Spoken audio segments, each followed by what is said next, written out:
This morning, I found out that Andrew Breitbart had passed away, and I had many thoughts on it. First was I felt terrible, and I'll tell you why. First of all, I know that he's got a wife and 4 kids. I've got a young son of my own, and the idea of anybody losing their dad, it makes me sick. And he was young. He was 43 years old, and he was just in here in the studio a couple of weeks ago. And I shook his hand several times. We had a debate, we had a conversation, and obviously I don't agree with him, and I'm going to tell you some of the parts that I don't agree with in a second. But he was a human being, and to lose a human being like that, and especially one with a family, it's terrible. Now, that doesn't mean that when someone passes away, you whitewash everything they ever did and then say lovely things about them. I don't believe in that, and you know who else didn't believe in that? Andrew Breitbart. Now, I know that because when Senator Ted Kennedy passed away, honestly, Breitbart had some vicious things to say about him. He called him literally a prick. He said he was a duplicitous bastard, and he sent these tweets as well. He said, "I'll shut my mouth for Carter. That's just politics. Kennedy was a special pile of human excrement." That was right after Senator Kennedy died. He also said, quote, "Kennedy is my villain. He took me from left to right during the Thomas hearings. Really? Then read Joe McGinnis' book, and I wanted to puke." And then finally, if all that wasn't enough, he also said, quote, "He was an effer, a big-ass mother effer. This ain't a 24-hour zone, baby. He was a bad, bad dude. And if Mary Jo were your kin, you'd be dancing." Okay, so now you have to understand something. We're not Andrew Breitbart, and we don't play those kind of games. I'm not going to say anything like that about Andrew Breitbart, but obviously he thought, you know what, whether you're alive or you're dead, you're fair game. And my guess is Breitbart certainly would want everybody to be talking about him for better or for worse, and if I said the things I'm about to say, my guess is he would have retweeted it. But I don't know. He's not with us anymore, okay? Now, what was Andrew Breitbart about? Now that he's passed, you know, as we do on the show all the time, assessments of people who have passed. Well, if you consider politics a game, then Andrew was a very colorful, interesting character in that game. And, you know, and if it's just a battle of wits, well, you know, he certainly had a lot of wits to him, and he certainly knew how to grab attention, and he knew how to play the game well in a lot of ways. And boy, was he great at manipulating the media to get attention for his causes, etc. And now one of his top causes happened to be Andrew Breitbart.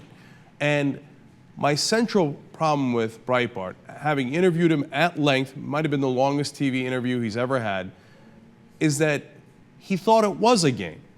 In fact, when I asked him, hey, you know, you went over recently and shouted at Occupy protesters that, you know, that they were rapists, basically, saying that they had done this rape. And he said, you know, the famous behave yourself yelling that he did at them. Well, he confessed on our air that it was a stunt. Watch. Because the mainstream media will not report on the rapes because it's trying to protect it. I have quotes for you. This is a stunt in order to go over the mainstream media. Let me see if I can show you all of these. Wait, this is a stunt in order to go over the mainstream media to get people talking about the rapes. So he admits there that he did this stunt where he yelled at those Occupy people and basically called them rapists because he wanted to make a political point. Now, again, if you think politics is a game, then when Andrew was an interesting player in that game. But ultimately, that's where the heart of our disagreement is. I don't think it is a game. I think it's really, really serious and affects a lot of people's lives. Now, you don't have to be serious about it 24/7, and we're certainly not, but at least you have to take it seriously in terms of who it affects, how it affects them. And I don't think he ever did. I thought he looked at it as, look, we're just having fun here and we're playing a game and I'm trying to grab attention and I'll do it by any means necessary, and it was wrong. Now, he wasn't always wrong. He went after Anthony Weiner for those pictures on Twitter, and he was right about that. He got Anthony Weiner, and boy, a politician is definitely fair game. Now, I don't think Weiner should have stepped down because I don't care about his personal sex life. But were those pictures true? Yes, it turned out they were, right? And it's a perfectly fine target. He's a politician in the opposing party. Nothing wrong with that, okay? But he also went after Shirley Sherrod, and he put together edited tapes that were taken out of context. It was a smear job, and she lost her job. Now, that affected someone And you might say, look, she's a government official.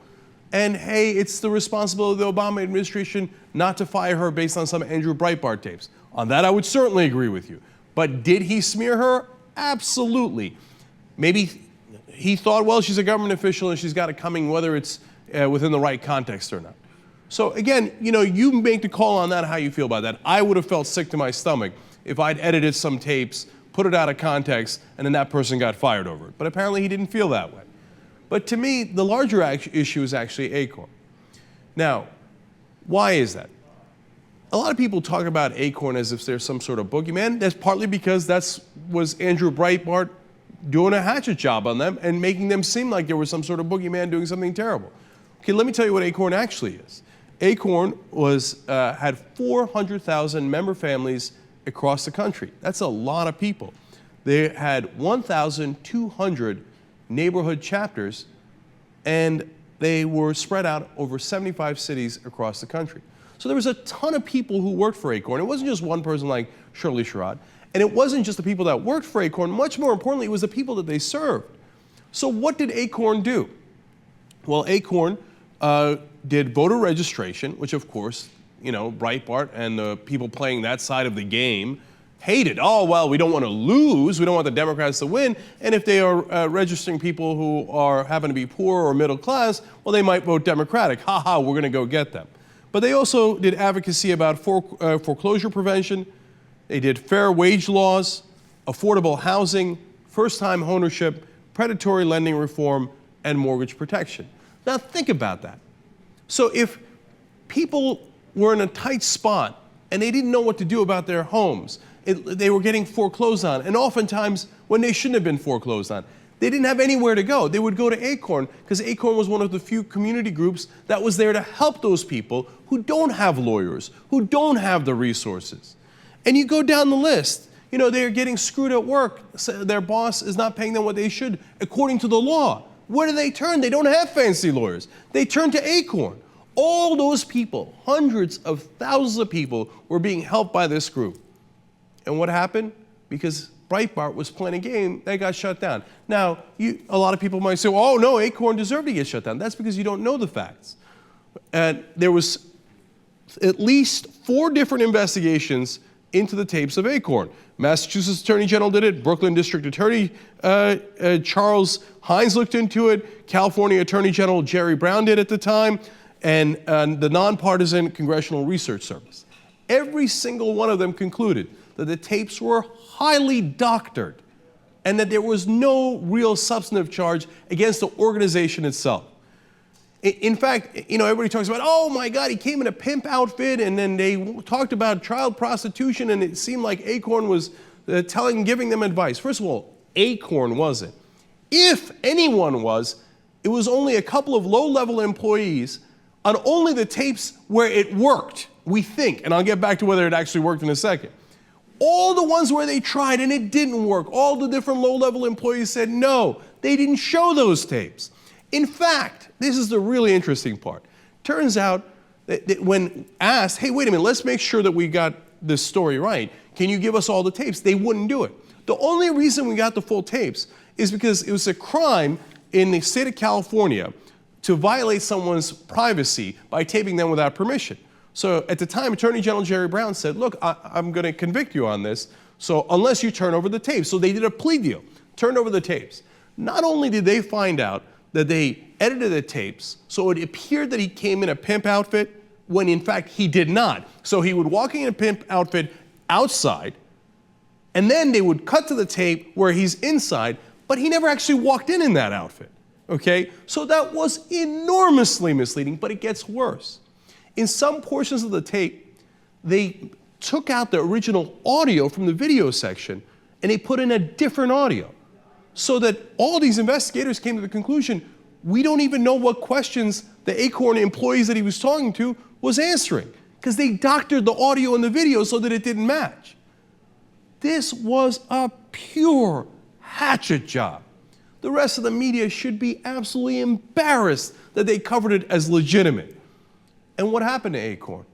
Because the Democrats are cowards and didn't fight back, and because the Republicans love stuff like this, They pressed on and they pressed on until they got the federal funding pulled. When the federal funding was pulled, they didn't have enough funding overall to be able to continue, and they shut it down.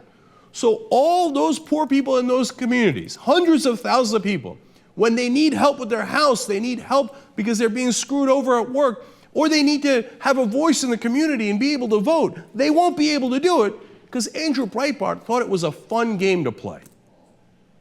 So as much as, even when I saw that tape of him here, I felt so bad that this young guy passed away, a guy that I knew.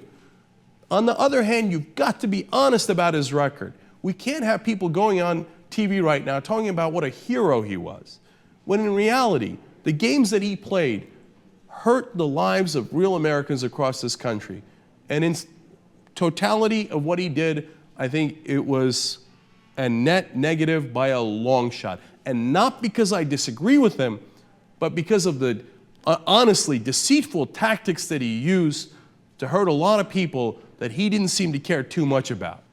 My video that was posted actually has a part where she said, but then I realized it's not about black versus white, it's about rich versus poor. That is the central part of her narrative of redemption. Is that how you framed it? In the article, yes, it is. And in my You said that it was a story of redemption, and No. Shirley Sherrod had learned from it? That's in the video. That's in, wait. Is that how you framed it?